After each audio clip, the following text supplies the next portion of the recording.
Ndabaramukije cane bakunzi b'ikiganiro igitondo gishasha, amahoro y'Imana, kugubwa neza, kurobanirwa mu byanyu no mu banyu, nivyo ndabipfurije. Jewe Janvier Manirambona, ni jewe muteramanye kandi ni jewe mukunze guteramana muri kino kiganiro gifise intumbero yo gusangira namwe iri jambo ryo mu gatondo, kugira ngo ritubere ijambo ryo kuzirikanako, ritubere ijambo ryotubera impamba y'umunsi mu bikorwa umuntu aba agiye kwirigwamwo, aryitwaze rigira ico rimufashije kuri uyo munsi. Dusome muri Zaburi ya 51, ni umurongo wa 10 wonyene dusome duhereye ku ndanzi y'amajambo. Havuga ngo iyi Zaburi yahawe umukuru w'abaririmbyi, ni Zaburi ya Dawidi yanditse hamwe uwavugishwa n'Imana Natani yaza kuri we Dawidi amaze gusambana na Batisheba.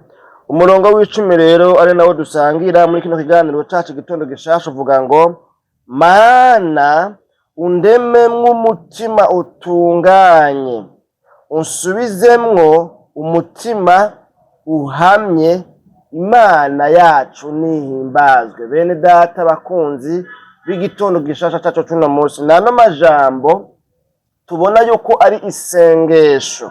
Iri sengesho tubonye yadomyeko neza uyu Dawidi inyuma yuko yari yacumuye agasambana na muka Uriya, umugore yitwa Batisheba. Inkuru ziwe ntituzigarukamo kubera yuko twipfuza yuko ikiganiro kitomara umwanya muniniya. Hanyuma rero uvugishwa n'Imana amaze gutumwa kuri Dawidi, atumwe n'Imana agatuma kuri Dawidi, aramubwira uko byagenze. Navyo ntitubizamwo, vyoba vyiza kumbure umuntu abisomye neza akabikurikirana. Ayo n'amakuru asanzwe ari muri Bibiliya mu gitabo c'abavugishwa n'Imana Samweli. Hanyuma rero Dawidi, iyi Zaburi ni indirimbo yanditse mugabo atumbereye gusenga Imana. Ni isengesho yahisemo gusenga Imana, ariko arasaba imbabazi Imana, ariko aringinga Imana ngo yongere, novuga ngo ihetablisse umutima utunganye imbere yayo, ngo yongere ireme umutima mushasha muri Dawidi. Imana yacu nihimbazwe. Umutima utunganye, umutima novuga ngo uhamye. Bavuze ngo umutima uhamye nawo baba batumbereye kuvuga umutima utarimwo ijwi riwagiriza ikibi. Imana yacu nidutabare.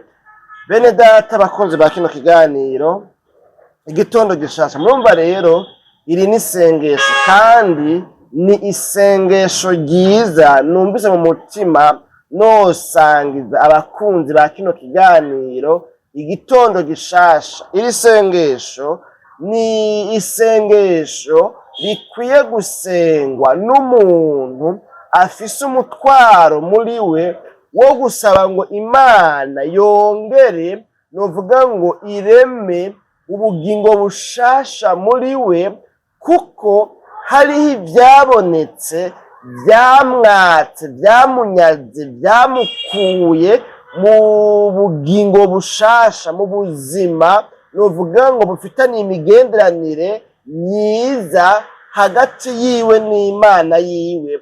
Imana yacu nidutabare.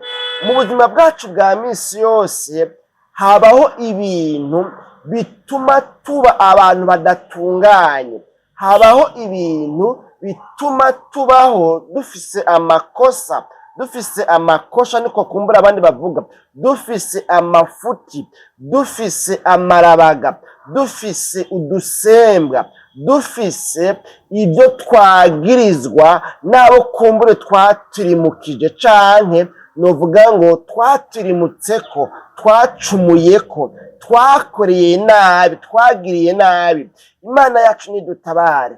Rero nk'umuntu yipfuza kutava mu migenderanire myiza hagati yiwe n'Imana, nk'umuntu yipfuza kwama hafi y'Imana, nk'umuntu yipfuza kubaho atunganye, ni ngombwa kandi n'inkenegwa yuko habaho umwanya nk'uyu, hakabaho umwanya wo kwihana, hakabaho umwanya wo gutunganya ibidatunganye, hakabaho umwanya wo kwezwa, hakabaho umwanya novuga ngo wo kwisuzuma, umuntu akirokonesa, akimenya, akitahura neza ko hariho ibitagenda neza bimubonekako, bimubonekamwo, hanyuma kandi ko adakwiye kuguma muri ibyo, ko akwiye guhinduka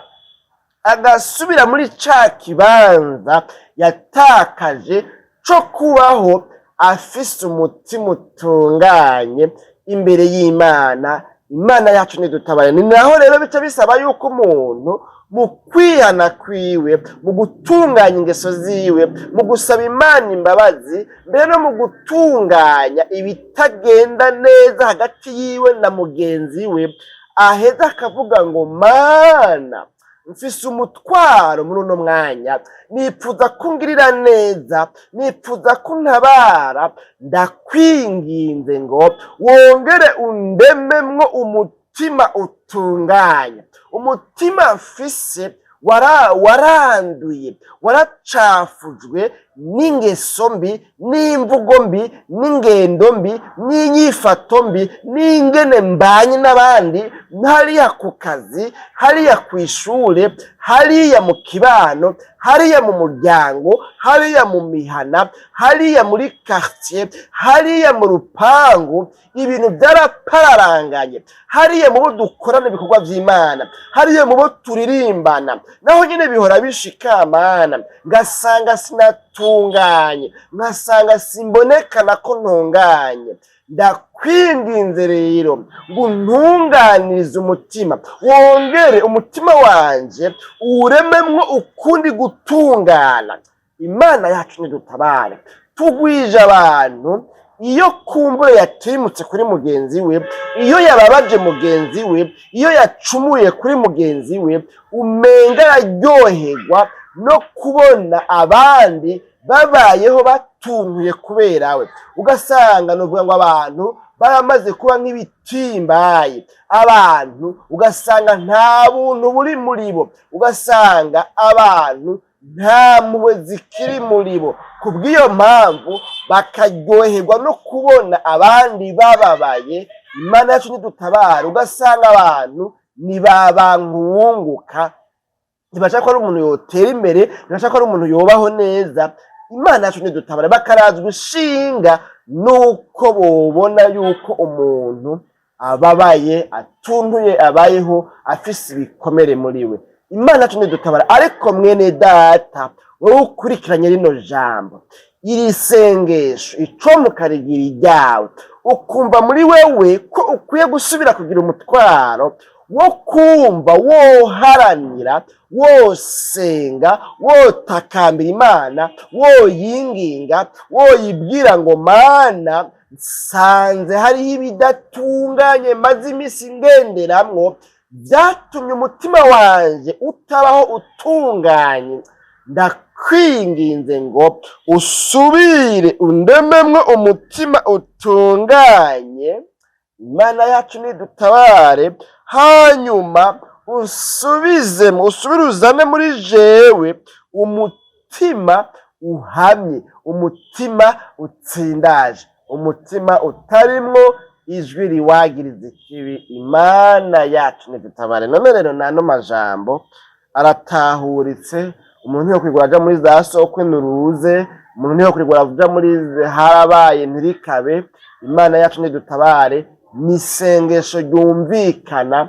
Umuntu yaje azanywe no gusenga Imana, atayisaba visa, naho visa tuzikenera, atayisaba kumbure ama etage, naho nayo nyine akenewe, atayisaba imodoka za veute n'izindi kumbure za hama n'izindi kumbure zishobora kuba zigezweho, ariko afise umutwaro, bibonekana yuko yipfuza gusubirana umutima utunganye.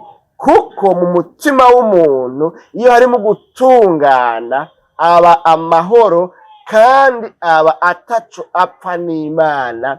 Imana yacu nidutabara. None rero mwene data ukurikiranye kino kiganiro, sinzi nawe ko uravye usanga ubugingo bwawe butunganye, mbega wumva wobwira Imana ngo Mana ndakwinginze undememwo umutima utunganye? Mbega uravye usanga nawe hariho ibidatunganye bikuboneka ko umaze iminsi ugenderamwo ubayemwo, wobwira Imana ngo Mana ntabara unsubizemo umutima utunganye.